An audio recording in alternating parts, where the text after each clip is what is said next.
guys, how are you today? My name is Michelle. I'm a student from Business Administration at Unifei. In this video, I'm gonna talk about logistic and supply chain management. Before starting, I would like to introduce my group for you.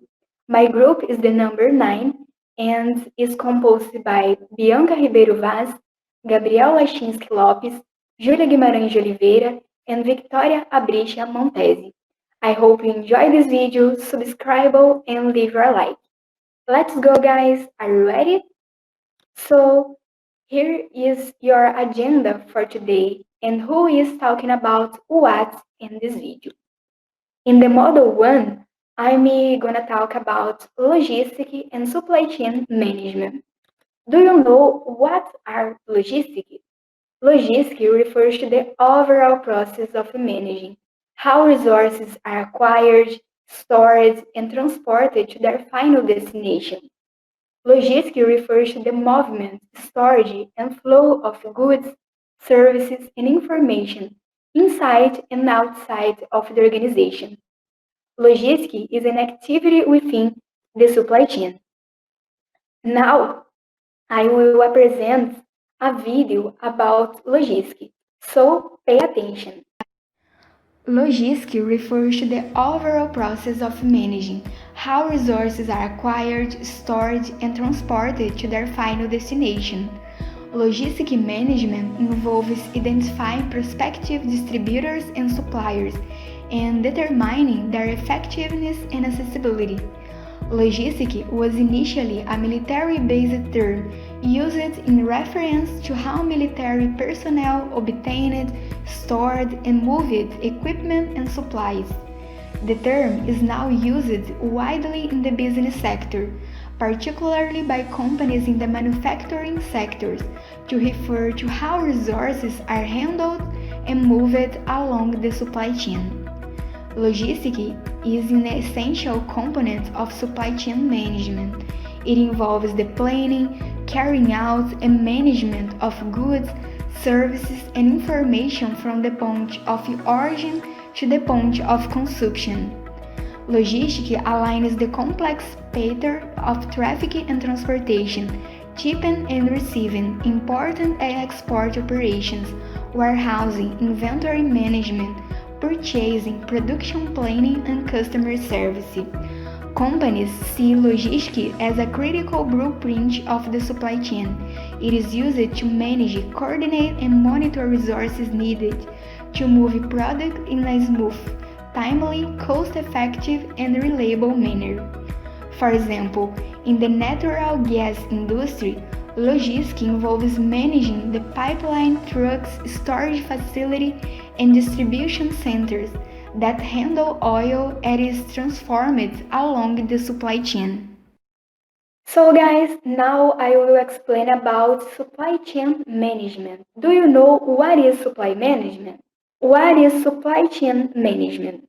A supply chain is an entire system of production and deliver a product or service, from the very beginning stage of sourcing the raw materials to the final delivery of the product or service to end users. Supply chain lays out all aspects of the production process, including the activities involved at each stage, information that is being communicated, natural resources which are transformed into useful materials, human resources, and other components that go into the finished product or service. Supply chain management is the management of the flow of goods and services and includes all processes that transform raw materials into final products. It involves the active streamlining of a business supply side activities to maximize the customer value and gain a competitive advantage in the marketplace. SCM represents an effort by suppliers to develop and implement supply chains that are as efficient and economical as possible. Supply chains cover everything from production to product development to the information system needed to direct this undertaking. Amazon has changed the face of retail through its use of bold supply chain strategy and deployment of innovative technology. The online retailer history is one of rapid growth and relentless innovation. It is reshaping the supply chain and leaving competitors scramble to catch up. So guys, now you see an example of Amazon supply chain optimization technology. Pay attention and enjoy the new roads of innovation. Imagine if you could get a new shirt from Amazon faster than you could get a pizza delivered, or maybe a TV. How about something even bigger? What would it take to make that happen? New warehouses? Faster shipping? Probably even more than that, right? At Amazon Supply Chain Optimization Technologies, or SCOT, our innovations get customers the products they want at the right price faster than anyone else. How? We're analyzing data from millions of customer orders and deliveries, billions of clicks, taps, and swipes in over 185 countries. Big data that lets us create predictive models to discover what products our customers will want, develop intelligent systems to select the best suppliers for every product Amazon carries, and automatically order new products based on our forecasts, pinpoint the best location for our next warehouse, and even optimize our warehouses to more efficiently store products. All this means that when you buy a product on Amazon, we can make a clear promise about when you will get it and follow through on that promise. Let's be clear, building something like this is a big deal. To make it happen, we use every computer science tool and every data science technique available, and we're even creating new ones. Put simply, we're innovating to build things that don't exist every single day. So, what's next for Amazon? Well, that's where you come in. We need smart people to take on these challenges. Think you're up for it? Join us. So guys, do you know what's the difference between supply chain management and logistic? The terms logistic and supply chain management are sometimes used interchangeably. Some say there is no difference between the two terms, that supply chain management is the new logistic. It is important to remember that, although the terms should not be used interchangeably, they complement each other. One process cannot exist without the other. Here are some important differences between the two terms. First, supply chain management is a way to link key business process within and between companies in a high-performance business model that generates competitive advantage. Second, logistics refers to the movement, storage, and flow of goods, services, and information inside and outside of the organization. Third, the main focus of the supply chain is a competitive advantage, while the main focus of logistics is to meet customer requirements. 40. Logistics is a term that has been around for a long time, emerging from its military roots, while supply chain management is a relatively new term. And the last, logistics is an activity within the supply chain. So guys, now I will explain about the 7 rights of logistics. The 7 rights is one of the most crucial concepts in logistic management, and managers should strictly memorize in order to acquire the fundamental knowledge of logistics. In short, a supply chain manager should remember to deliver the right product to the right customer in the right quantity, in the right condition, at the right place, at the right time, and finally at the right cost. So, right product. During the process of selecting a product, a company should look into potential issues that can arise during transportation stage. For instance, fragile or oversized product require special packaging, and this could affect the decision of choosing the most suitable transportation modes. Right customer. After being created, the right product must be delivered to the right customer. The greatest challenge in this process is how to identify target customer and spread the awareness about the product or service. Right quantity. The right quantity plays an important role in logistics. Knowing the exact quantity and meet the demand is the key point for manufacturing in keeping reputation and avoiding losing money.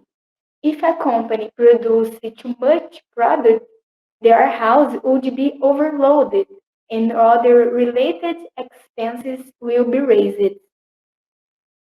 Right condition. Delivering product is the right condition refers to the safety factor in shipment. The quality of the product should be maintained and the package must be packaged when reaching the end user or the customer.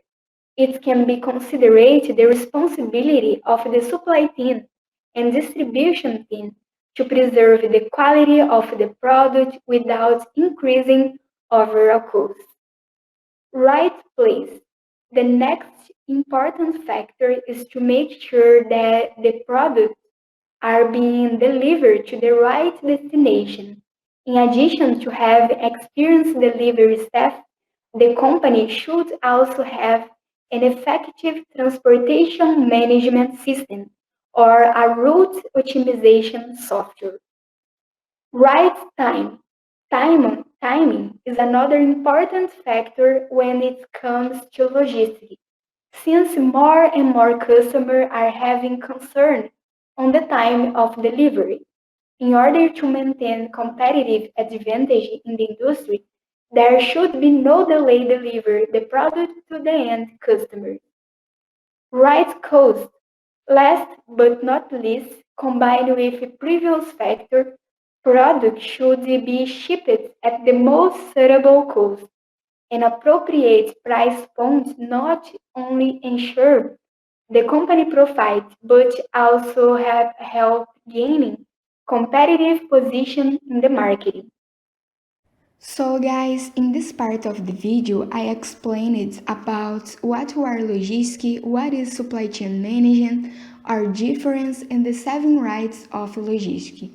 So it is important to remember that logistics refers to the movement, distribution of goods from initial production to the final delivery, while CSM takes a holistic and contextual approach. Supply chain management involves much more than physically deliver your products.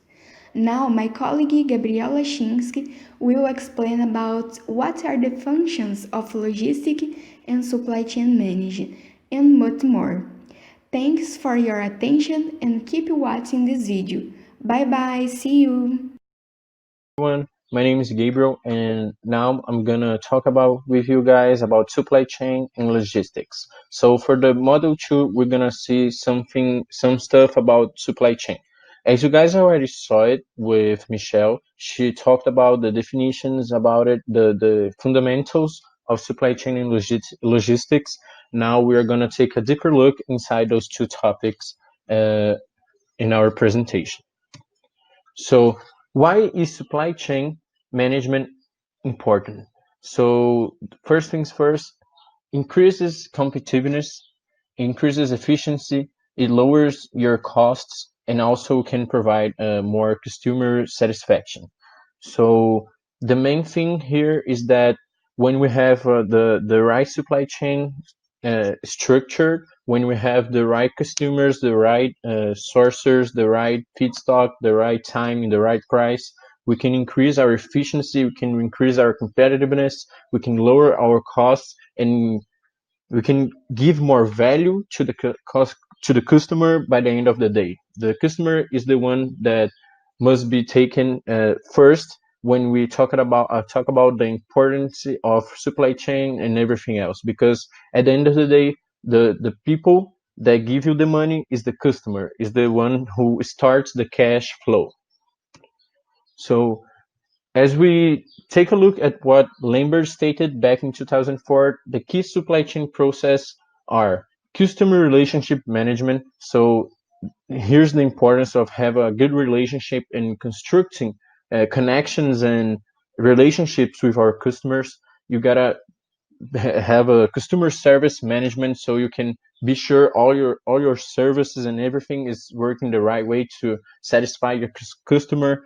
Demand management style, which is a strategy to manage your demands and your production throughout your demands. Order fulfillment, manufacturing flow management, because there is a flow between companies that manufacture different parts of a product. You gotta have a supplier relationship management, because you gotta take care of your contacts, the people who feedstock you, who give you feedstock. So you gotta have all of those relationships inside your supply chain very well established and working very well. You gotta be able to manage them. So also, we have the product development and commercialization, because you cannot uh, get money out of something if you cannot sell it. So it is very important to have all your marketing and everything else about your commercialization and all of your products, your feedstock and everything else. You got to be able to find your customers. You got to be able to find your suppliers. And returns management. You got to be able to restructure your supply chain if it's necessary. You got to be able to take feedback and adapt to yourself to get a better result within your supply chain. On with our presentation, we have here 6 examples of supply chain models, which are the continuous flow models, the fast chain models, the efficient chain models, the custom configured model, the agile model, and the flexible model. Uh, Going forward on our presentation, we're going to show some examples of it so we can illustrate a little bit more about supply chains for you guys. But what we have to keep in mind here is that the model of the supply chain and how it will work and everything else, it's completely dependent on the strategy of the core company. An example that we can take is an Apple, that we're going to take a look at it uh, a little bit later in a few moments. There is a Toyota, which Toyota doesn't necessarily produces everything on the car, but it's the car company which assembles everything. And you can be sure that depending on the production strategy, the supply chain model will be different, will be impacted. So in a Toyota system of production, we have a different kind of strategy, which is the pool production strategy, which means it's a way more linear production. So that means we have a linear chain supply chain model. So let's go take a look at some examples we have here. The first one is this one, where we can see how the companies are illustrated and everything else. So at the first line here, we have the supplier, which he feedstocks the manufacturer produces, assembles the parts, and gives to the distributor. The distributor, he gives to the retailer, and from the retailer it finally reaches the final customer.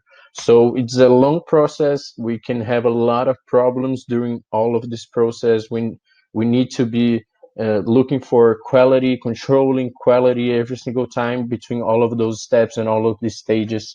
So we can see it's a very big process which needs to be taken care of in the right way. We have a lot of people who in the in our workforce in the world that works directly with this. So going a little bit lower in our image, we can see the demand and the information flow. So the information flow begins at the supplier. So since the suppliers begin the supply chain, he feedstocks the people who are going to manufacture the parts and equipment. So there's these suppliers who give the information and the products or their products to the next companies. Those companies will produce more equipment and will give to the car enterprise. The car enterprise probably is going to be the one who will assemble everything together and give to the distributors to give it to the retailers. So we have a material flow looking at this chart. So we can see the material will begin right at the beginning with the suppliers, and it will end with the retailers and the customers after the goods are sold. And also we have the capital flow. Since the customer is the one who's buying it, so the capital flow naturally will begin at the customer going to the supplier. Here's another example of the Apple supply chain model. We can see in the sourcing their parts, their feedstocks, their equipment comes from a lot of different places. They come from the United States, they come from the China, they come from Europe, other Asian countries. And the thing is, those companies who source the assemble and manufacture of Apple, they have people who are their suppliers, because their suppliers give them feedstock so they can manufacture little parts of an iPhone or other Apple products, and in consequence, those people, they sell it, they give those equipments to assemble, so another company, Apple, can assemble all of those parts, storage them at a warehouse, and give to the distribution people so they can take to the retailers, and finally the customers will be able to buy those products. So we can see the importance of a good supply chain model, because there's a lot of costs here at this structure, and there's a lot of ways to lower them. So it's very important to be efficient, to guarantee the 7 R's of the supply chain and logistics, so we can have an efficient supply chain, we can have a low cost supply chain that will guarantee a bigger value to the customer and will guarantee a bigger profit to the companies. We move forward to our presentation. Now we are going to talk about Module 3, logistics functions. So let's keep going. So there are many functions that come under logistics. Some of them are listed here. Transportation of the goods from one place to another, storage of the goods, and some are situated at the outskirts of the cities, which increases costs or lower costs, it depends.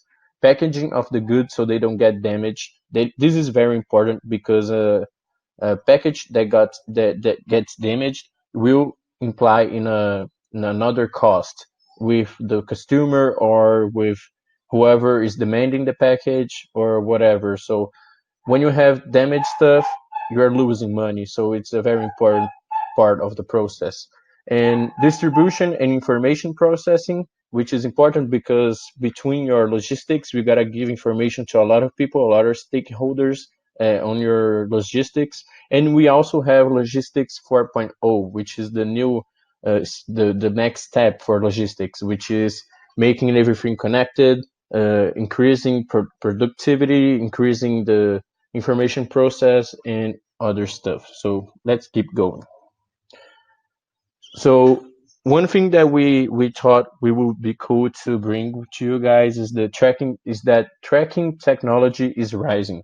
So there each time more we see companies, startups, and everything else, and initiatives to develop a new tracking technology that will provide information, connectivity, IoT for everything, information on demand, and also will improve customer experience and success. As an example, we have Logi. It's an startup that stays in São Paulo. They do a lot of the logistics for some companies. As an example is Magazine Luiza, and another ones, we have plenty of them using Logi right now. But basically, the tracking technology helps making logistics better. So logistics is a little part inside the supply chain. The supply chain is the whole. So we have the logistics that it's the operations and deliveries and guaranteeing that everything is going to be on time, where it belongs, where it should be, how it should be, with the right cost, the right storage, the right tracking service, so you can have information all of the time to give to your customers, to give to your suppliers, to give to your boss, to give whoever needs it. So in a lot of process, you have a lot of stakeholders who needs information. So tracking technology is a way to facilitate the information flow between stages of the supply chain, between workers and people.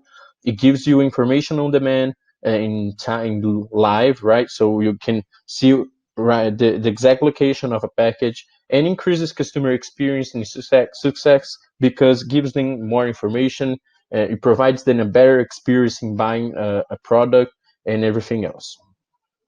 So another thing that we wanted to state here and bring to the conversation is about fintechs that can help customers at the end of the supply chain by facilitating their buying process. What does that mean? When we talk about customer experience, we are talking about every single action that our customer is going to do. We are talking about every single aspect of work and uh, barriers for their actions.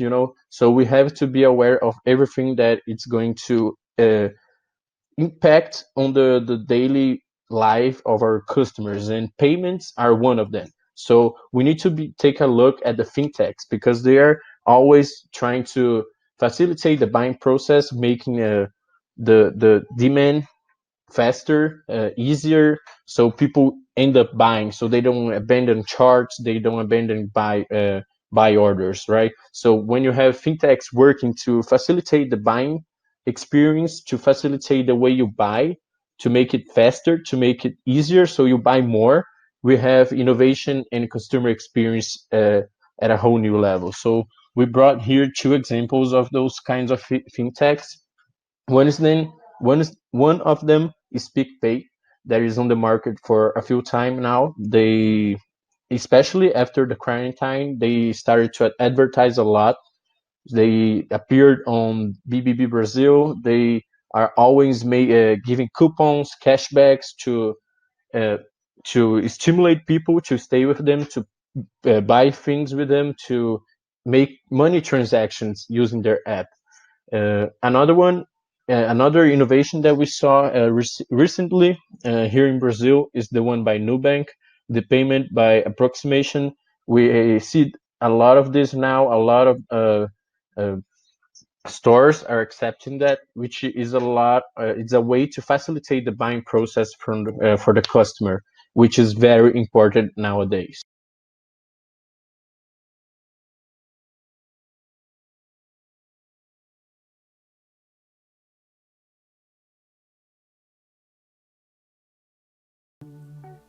Hi guys, good night. My name is Bianca.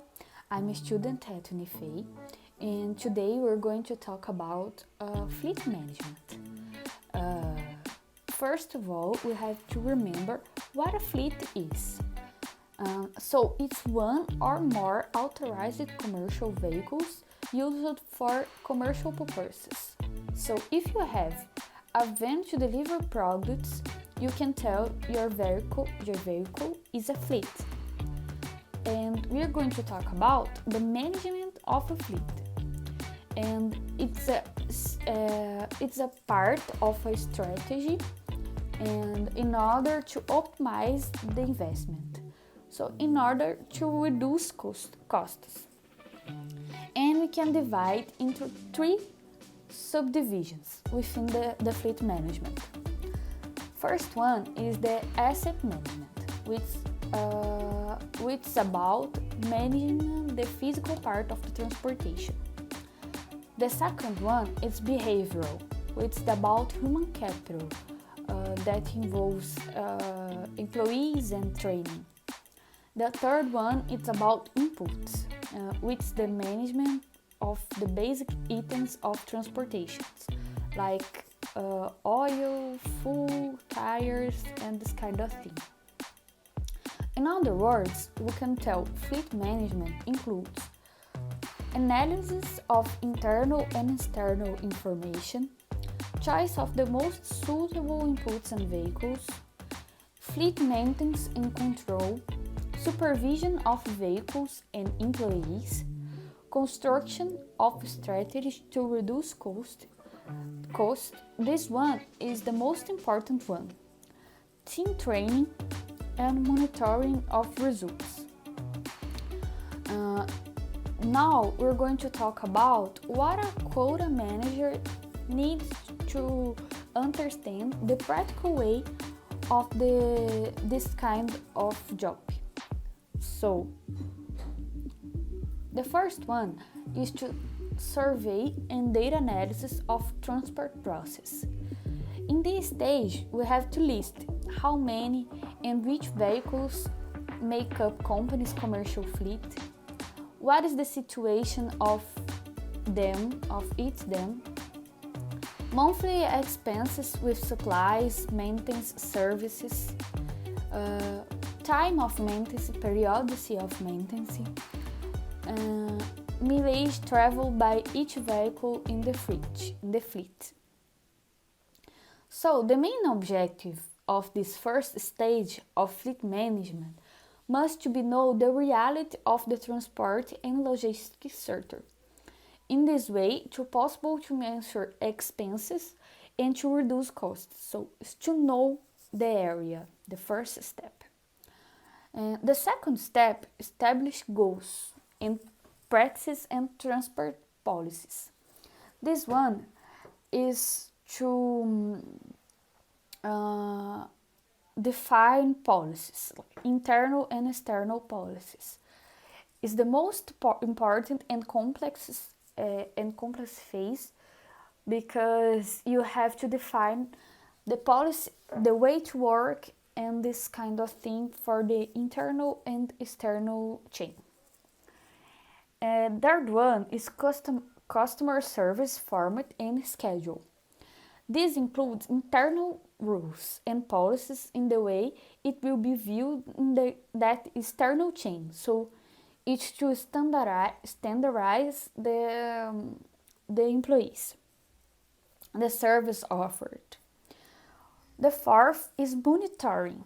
So finally, the last step of what is fleet management and how to apply is the monitoring. So with the tools determined above, monitoring becomes a natural and much easier conduct. So that's the 4 steps to see the fleet management as a global view.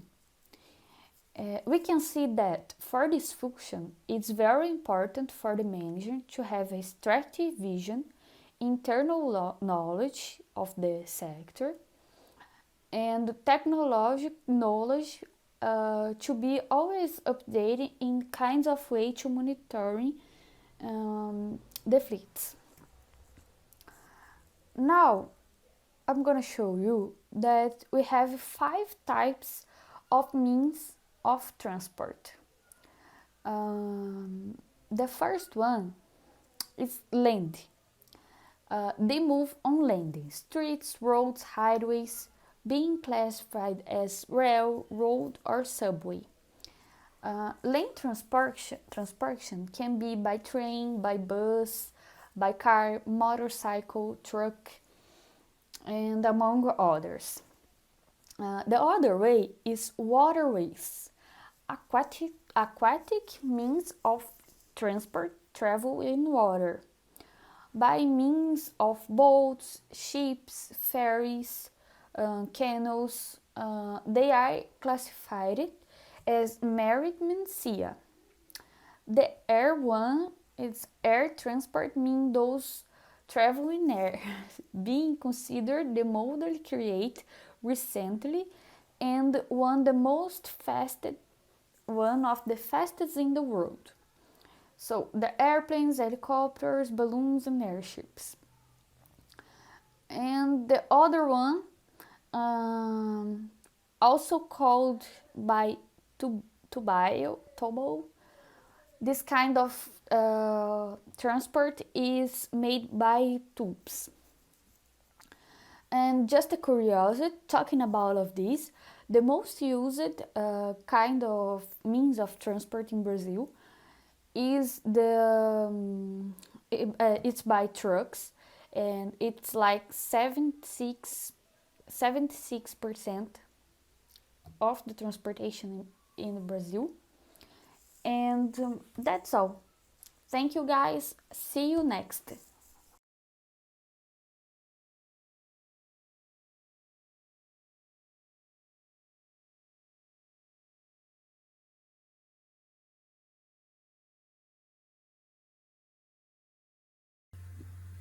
Hello everyone, my name is Victoria and I'm going to talk about inventory management.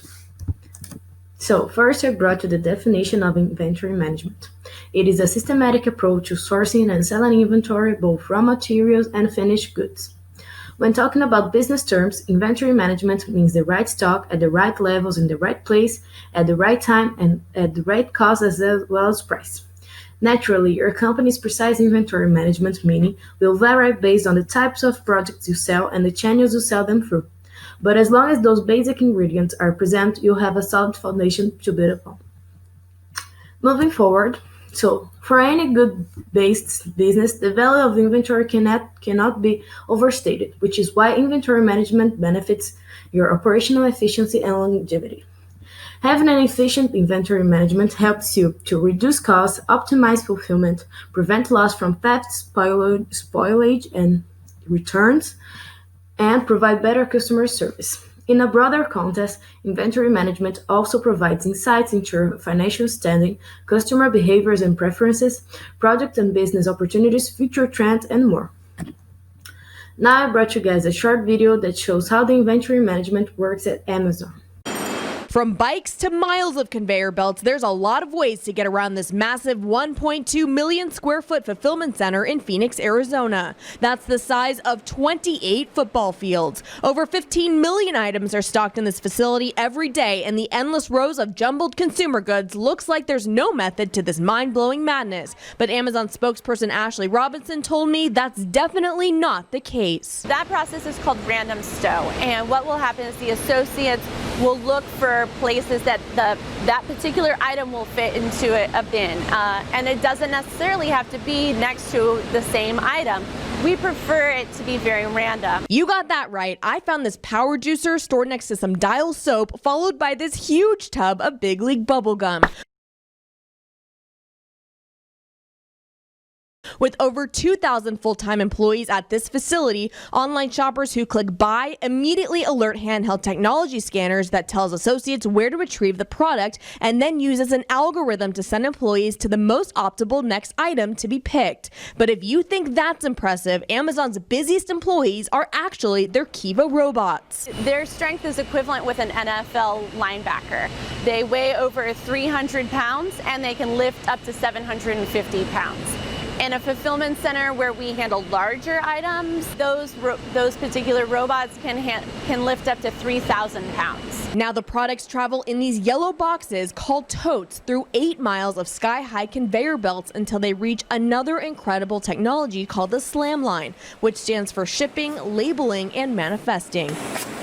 This bad boy actually already knows how much your product should weigh before it ships. So if it sees that the book you ordered is not weighing as much as it should within the computer system, it will kick off that item to the side and an associate will pick it up and address it and make sure that the right item is sent out the door. Now it's finally time for the packages to head out the door and ship to your door. The boxes are pushed down metal chutes that are separated according to shipping preference. Workers are then challenged to a game of Tetris as they have to pack the items tightly together, wasting no space.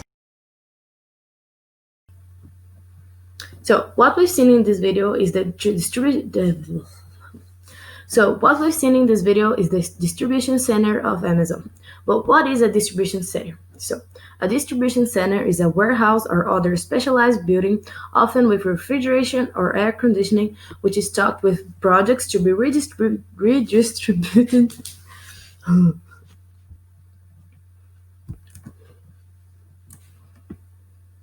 So what we've seen in this video is the distribution center of Amazon. But what is a distribution center? A distribution center is a warehouse. So what we've seen in this video is the distribution center of Amazon. But what is a distribution center? It is a warehouse or other specialized building, often with refrigeration or air conditioning, which is stocked with products to be redistributed to retailers, to wholesalers, or directly to consumers. And they are usually thought of as being demand-driven. A distribution center can also be called a warehouse, a DC, a fulfillment center, a cross-dock facility, a bulk break center, and a package handling center. The name by which the distribution center is known is commonly based on the purpose of the operation. For example, a retail distribution center normally distributes goods to retail stores, and other fulfillment stores commonly distribute goods directly to consumers, and a cross-dock facility stores little or no product but distributes goods to other destinations. So, distribution centers are the foundation of a supply network, as they allow a single location to stock a vast number of products. Some organizations operate both retail, distribution, and direct-to-consumer out of a single facility, sharing space, equipment, labor, resources, and inventory as applicable. A warehouse is used for storing products, while a distribution center, apart from storing products, offers value-added services like product mixing, order fulfillment, cross-docking, packaging, etc. So, along with distribution centers, we have the distribution channels. A distribution channel is a chain of businesses or intermediaries through which a good or service passes until it reaches the final buyer or the end consumer. Distribution channels can include wholesalers, retailers, distributors, and even the internet. A distribution channel is a path by which all goods and services must travel to arrive at the intended consumer. Conversely, it also describes the pathway payments made from the end consumer to the original vendor. Distribution channels can be short or long and depend on the number of intermediaries required to deliver a product or service. At last, I brought you a marketing vision on distribution channels. What I'm going to share with you in today's video is one of the most powerful lessons I could ever pass on to you about building a successful business that makes a significant amount of money. But please note, this video has almost nothing to do with affiliate marketing or selling digital products. Those are the tools. But today I'm going to give you something far more valuable. A completely new way to look at your business. Most people think Starbucks is in the coffee business. They're not. Coffee is their product, but their business is actually distribution and real estate. Those stores represent Starbucks' distribution channel.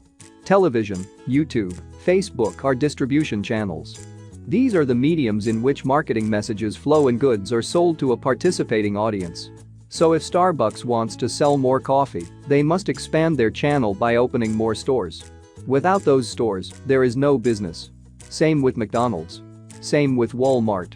All of these companies have figured out that their real business is their distribution channel, through which goods and services are sold.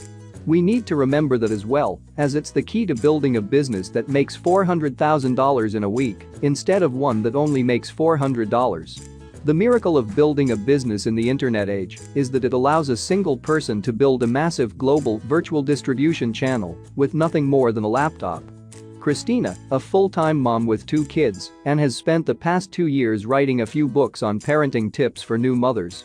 Now that her books are done, her primary goal has been to sell those books and bring in some revenue. Most people, especially small business owners, would agree with that logic.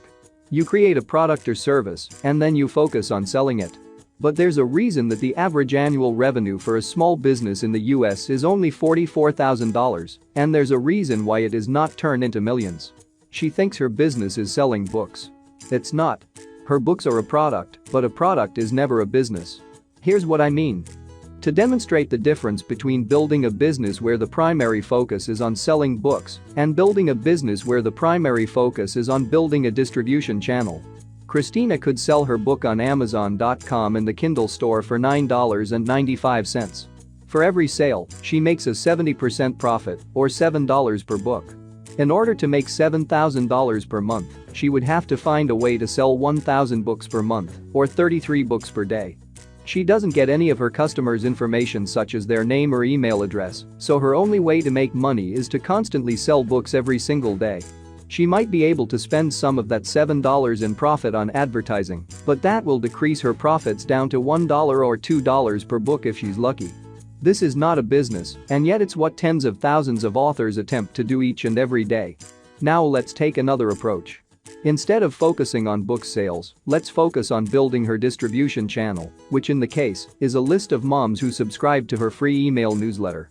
By sending her readers valuable information via email on a regular basis, Christina can build a solid relationship with them.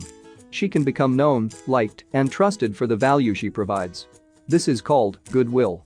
And goodwill is everything when it comes to the value of your distribution channel. Because if people know, like, and trust you, they will buy from you.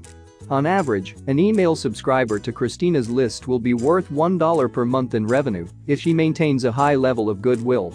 If she has a list of 5,000 readers, she should be able to make around $5,000 per month by promoting goods and services that would benefit her readers. 20,000 readers equals $20,000 per month, and so forth. Over the course of a year, that means each subscriber is worth $12. This is possible because people tend to stay in your distribution channel and consume your products and services for as long as you continue to create goodwill. So how can we use Christina's book to build her email list? Simple. If each free email subscriber is worth at least $12 per year and her book customers are only worth $7 total, then it makes a heck of a lot more sense to just give away the book for free in exchange for their email address. With the addition of a second product that she can offer her new subscribers for $20 to $50, she will be able to afford to actively market her free book on Facebook's advertising platform and rapidly increase the speed of her list growth to hundreds of new subscribers per day. Within the next 12 months, she should have a list of around 100,000 subscribers, which should produce around $100,000 per month in revenue. Anytime she creates a new product or comes across someone else that she'd like to recommend, she can do so just by sending out a single email.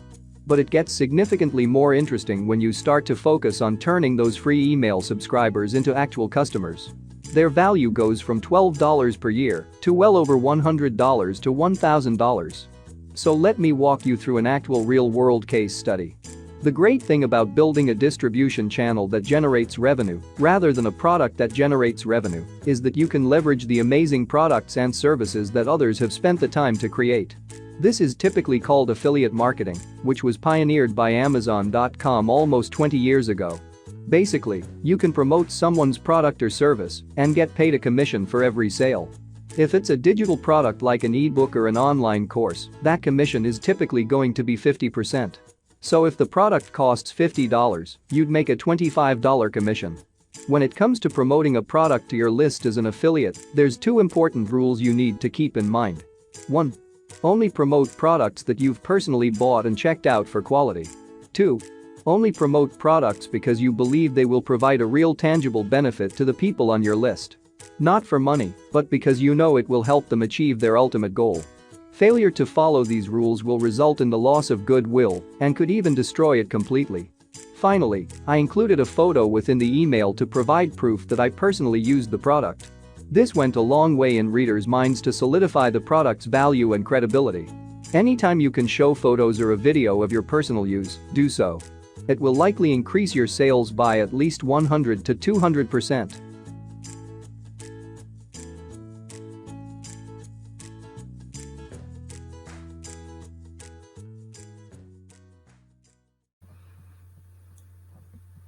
So in this video, we can see the importance of knowing what is your company's business and how distribution channels can benefit a company when it is efficient. Hope you enjoyed and keep watching for the next modules. And now I'm going to talk about warehouse management. Warehouse management consists in designing and executing a series of processes to optimize the storage of goods. Or in other words, the process, control, and optimization of warehouse operations from the entry of inventory into a warehouse until items are moved, sold, or consumed, and it does it by ensuring these benefits. Expediting the transit of goods through the warehouse, ensuring the correct identification of products, maximize the use of available space, minimize the handling of goods, keep accurate inventories, ensure on-time and correct deliveries, raise staff's productivity, lower operational costs. Warehouse management impacts both customer satisfaction and the cost of the supply chain, and is a key factor for the company's profitability and competitiveness. We can classify warehouse process in 5 main tasks. The first one is reception. When the goods arrive, the company needs to record the ID data accurately, unload the goods, and check they match the bill of lading. The second one is storage. Once the company IDs the goods, we need to assign them them a space within the warehouse according to volume, weight, and turnover. Control of inventories. The company needs to know not only which products we have in our warehouse, but where they are located and what moves they are subject to. Picking means choosing and gathering products in the warehouse to fulfill the deliveries ordered. Shipping is the procedure where we create the necessary documentation for shipments, carry out a physical inspection of the cargo to make sure the bill of lading matches the goods and load them in the corresponding freight vehicle. When warehouses are poorly managed, like disjoint teams and employees, inaccessible inventory and equipment, redundant process, rigid and restrained layouts that undercut productivity, that can cause many problems that impacts profitability. None of this obviously is good for business. If warehouse operations are in order, it becomes almost impossible to serve customers and your own organization. So how can we improve warehouse productivity? It is all about making the best possible use of available space by using management and technological solutions. These are some of the principles that a company can use to increase warehouse productivity and have a positive impact on profitability. First one is use of available space to its full potential and effectively. Pay attention to tasks such as shelving, resupply, and location, because it will make it easier to locate and gather products and avoid short gauges and assess inventory. Design workflows to minimize bottlenecks within the warehouse and avoid unproductive interference between employees. This will decrease the rate of redundant movements thanks to a precise coordination of goods gathering orders. Assess the operations constantly and be open to change so you can implement a continuous improvement system. Be data-driven. Even if no problem seems to be occurring, that doesn't mean that your warehouse is running at its highest capacity. So ensure your warehouse management processes are 100% driven by data. Being data-driven means more than just considering any data you've collected that may or may not lead you to a more informed decision. Actually, data-driven warehouse management involves looking at your data first, then coming to a decision based on what this data tells you. It will make sure that every decision you make will lead you to a higher productivity. Gain control. In order to manage your warehouse effectively, you need to have complete control over all the goings-on within the building. An essential part of warehouse management is the creation of systematic workflows processes, as we already said, for your teams to follow throughout their daily operations. Here's a warehouse flow and its steps, which are receiving and intake, put away and storage, warehouse layout, inventory management, kitting or bundling, order management, picking and packing, labor tracking, shipping and quality control, reporting, and fulfillment. Another principle is flexibility. Your workflows and processes may illustrate the typical and ideal way in which your warehouse operates, but things aren't always going to go according to plan. The flexibility is also needed for revisiting your data continuously in order to make improvements. In other words, your warehouse process should never be completely written in stone. If your data shows that a change needs to be made, it is vital that your team is able to make the change as quick as possible. Keep the customer central. Everything that happens within the warehouse is done so that your customers end up receiving the products they've ordered exactly as planned. It's the customer who determines what exactly as plans mean, not your organization. In other words, your warehouse operation should be tailored to your customers' needs and expectations. To illustrate this point, think about Amazon's approach to fulfilling orders for Prime members. In most cases, the company pledges to deliver orders within 2 days' time. In order to make this happen, Amazon's warehouse process needs to be as streamlined as possible. But it's not always a matter of doing more to better serve your customers. In some cases, you might find that you can better serve them by removing unnecessary steps or promises. Instead, you can focus your energy on providing for your audience in ways they do appreciate. By keeping your customers' true needs in mind, you can optimize your warehouse operation in ways that have a positive impact on their experience with your brand. Invest in technology. Investing in the right technology can allow your warehouse to run as efficiently as possible, and we're going to talk more about that now. Warehouse Management System, or WMS, is a useful tool for carriers who use goods transfer management, receipts, storage, selection, and shipping of goods. Its main role is to control the inventory process and other internal movements, such as picking, replenishment, blocking products, and other procedures. All this in order to make the most of the warehouse's availability. Having a warehouse management system is part of the solution to achieve an optimization of operations that results in cost reduction, increased productivity, and a better experience for clients. It is an automatic system that centralizes information in the database, updating it in a real time based on the situation of the stock shelves. It makes product allocation decisions autonomously according to the entry and exit of products indicated by the system administrators, and allows information about any product in stocks, like type, quantity, location, to be accessible for any mobile or fixed electronic device on the company's premises. Here's WMS functionalities. First one is scheduling receipts. The WMS system allows you to enter information such as location and time of execution of their operations, favoring the calculation of the necessary resources and time. Receipt. Check all volumes and record non-conformities at the moment the goods arrive at the warehouse. Third one, addressing. Control vacant space in the warehouse premise with identification and location by barcode.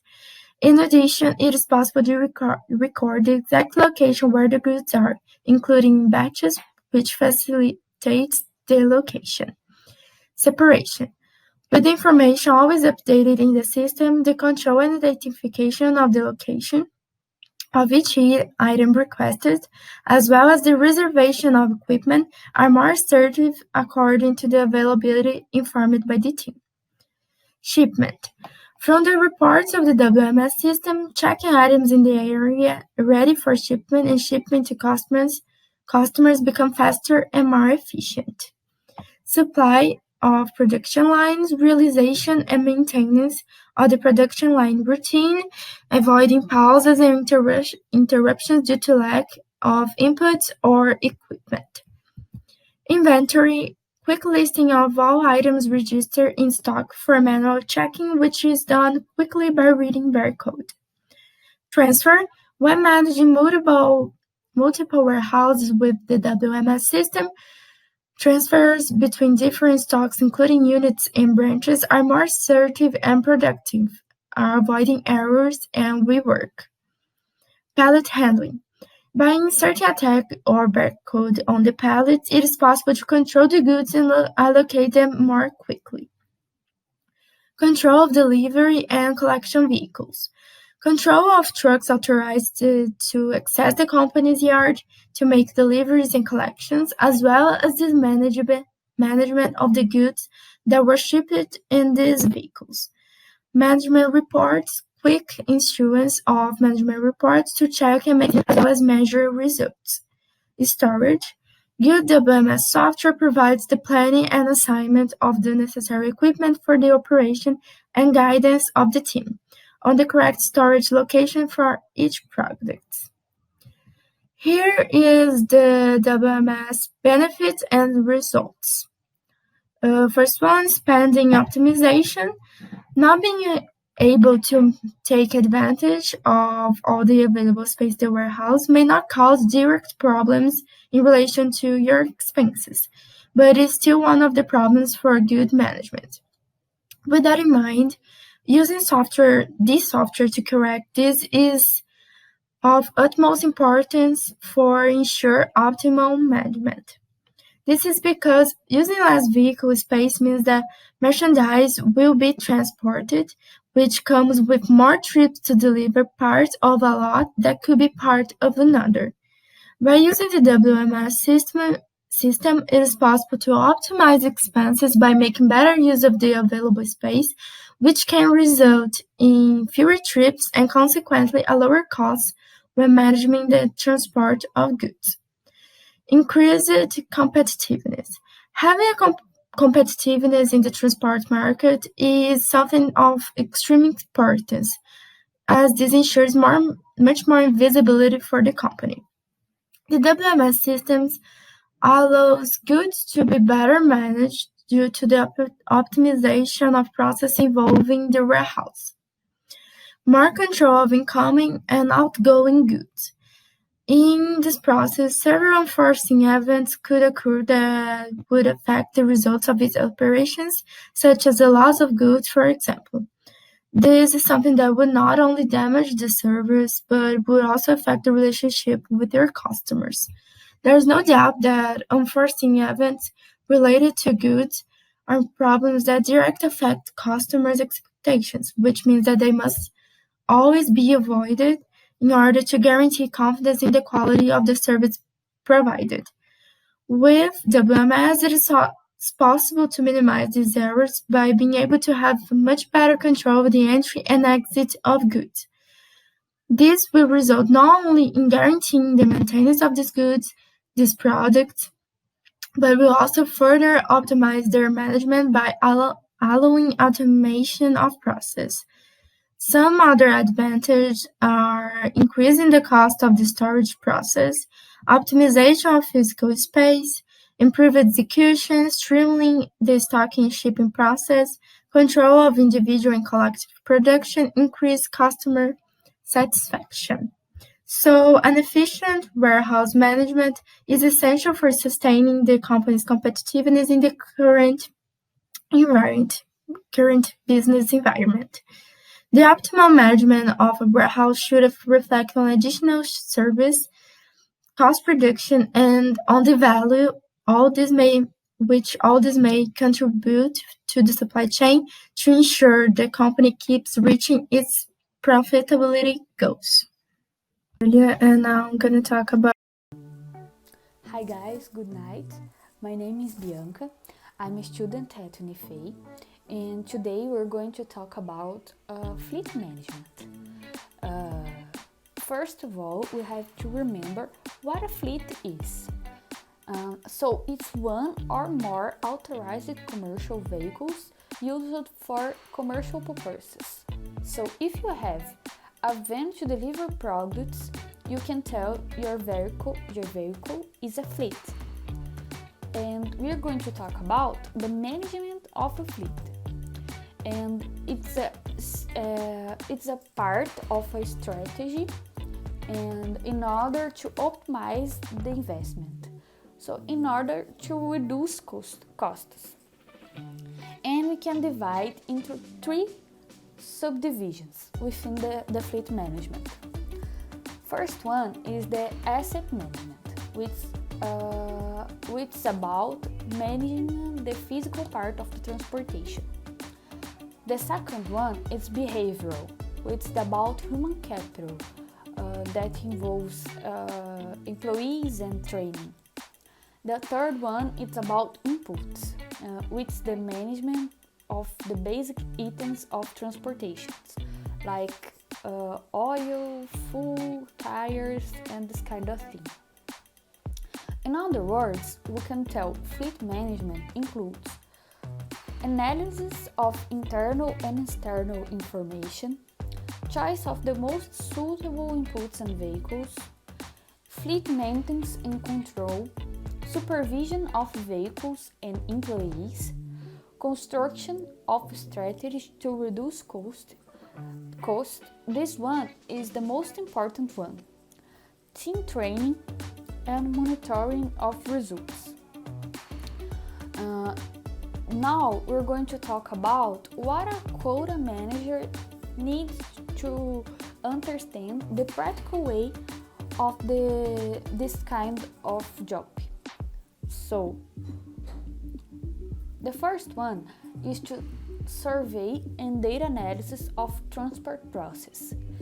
In this stage, we have to list how many and which vehicles make up company's commercial fleet, what is the situation of each them, monthly expenses with supplies, maintenance services, time of maintenance, periodicity of maintenance, mileage traveled by each vehicle in the fleet. So the main objective of this first stage of fleet management must be know the reality of the transport and logistics sector. In this way, it is possible to measure expenses and to reduce costs. So it's to know the area, the first step. The second step, establish goals and practices and transport policies. This one is to define policies, like internal and external policies. Is the most important and complex phase, because you have to define the policy, the way to work, and this kind of thing for the internal and external chain. Third one is customer service format and schedule. This includes internal rules and policies in the way it will be viewed in that external chain. So it's to standardize the employees, the service offered. The fourth is monitoring. So finally, the last step of what is fleet management and how to apply is the monitoring. So with the tools determined above, monitoring becomes a natural and much easier conduct. So that's the 4 steps to see the fleet management as a global view. We can see that for this function, it's very important for the manager to have a strategic vision, internal knowledge of the sector, and technological knowledge to be always updated in kinds of way to monitoring the fleets. Now, I'm gonna show you that we have 5 types of means of transport. The first one is land. They move on land, streets, roads, highways, being classified as rail, road, or subway. Land transportation can be by train, by bus, by car, motorcycle, truck, and among others. The other way is waterways, aquatic means of transport, travel in water, by means of boats, ships, ferries, canoes. They are classified as maritime sea. The air one is air transport, mean those traveling air, being considered the model created recently and one of the fastest in the world. So the airplanes, helicopters, balloons, and airships. And the other one, also called by towboat, this kind of transport is made by tubes. And just a curiosity, talking about of this, the most used kind of means of transport in Brazil is it's by trucks, and it's like 76% 76% of the transportation in Brazil. And that's all. Thank you guys. See you next.